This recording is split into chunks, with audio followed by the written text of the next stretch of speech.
Militer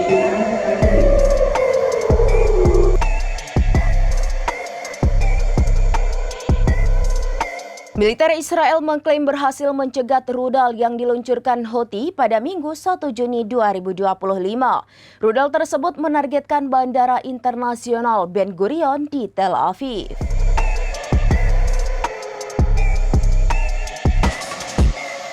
Militer Israel mengklaim berhasil mencegat rudal yang diluncurkan Houthi pada Minggu 1 Juni 2025.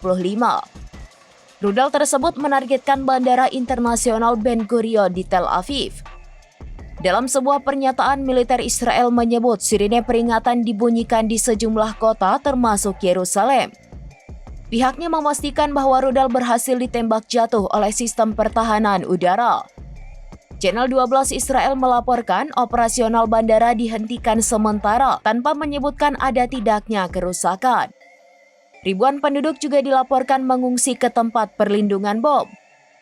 Klaim dari Israel bertolak belakang dengan Houthi yang mengatakan bahwa serangan rudalnya berhasil.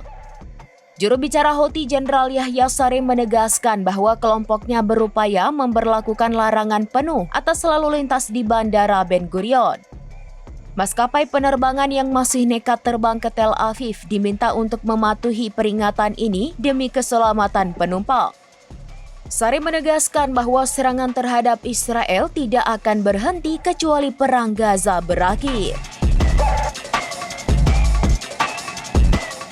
Demikian informasi terkini Syederalun. Saksikan terus informasi lainnya. Jangan lupa like dan share seluruh akun serambinews.com.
Download Tribun X sekarang, menghadirkan lokal menjadi Indonesia.